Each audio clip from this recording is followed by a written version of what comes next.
today I'm making one of my all-time favourites. It's a classic coffee and walnut cake. Now I'm starting with some softened butter in a bowl. I'm just going to give it a little mix together before I start adding the caster sugar. And it's quite important that your butter is at room temperature. And then add some golden caster sugar.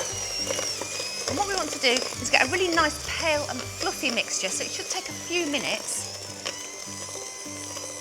Now the mixture is nice and creamy, so it's time to add our eggs. And for the full recipe, click on the link. Just add it in a little bit at a time, and I've beaten them first. It's also a really good idea to make sure the eggs are at room temperature, just to help prevent curdling. If the mixture does curdle, don't worry about it, it'll still come good at the end. A little bit more egg. And then the final bit of egg going in. And now here I've got some strong black coffee that's been cooled. In that goes. Now the mixture's nicely combined, so I'm just going to turn off my whisk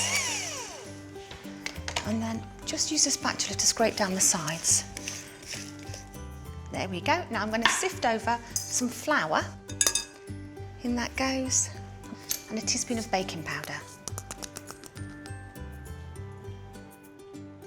I'm going to sift it from quite a height just to get a little bit of extra air into the mix.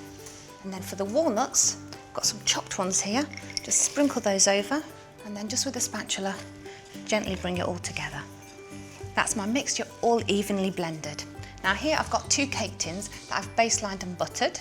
I'm just going to divide the mixture as evenly as I can between the 2 tins.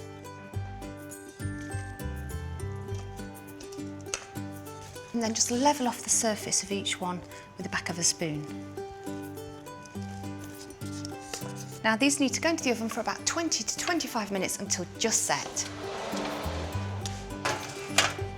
So my cakes are cooked and cooled completely and they look lovely. So now it's time to ice them. I've got some butter in a bowl here. It's at room temperature. I'm just going to whisk it to make sure it's really nice and softened and fluffy. I'm just going to start gradually adding my icing sugar. I add a couple of spoonfuls at a time.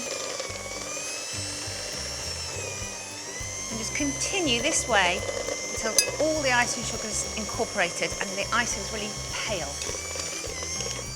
You can see now that the icing is really nice and fluffy, so it's time to add our coffee.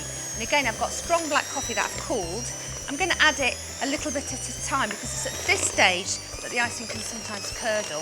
So just with your beaters running, slowly add that in.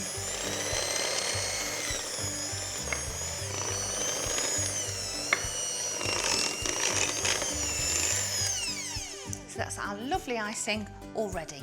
Now, just to make icing easier, I'm going to put a bit of parchment on my board, then pop one of the cakes down. This is my base. I'm going to spread roughly 1/3 of the icing on top of this cake. And then I'm going to use a small palette knife just to spread it across. Just take it right up to the edges because we're going to frost the sides as well. It doesn't matter if any squeezes out. Okay, let's pop this one on top. And now I'm going to put half of the remaining icing on the top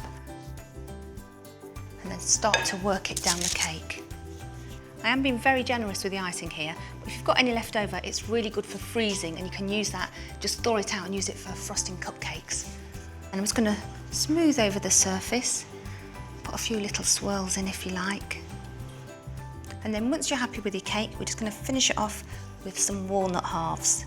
Just position them roughly equally around the cake. Very classic style, and it's going to be absolutely delicious. And there we are, a really classic coffee and walnut cake. And for more lovely baking recipes, don't forget to click to subscribe.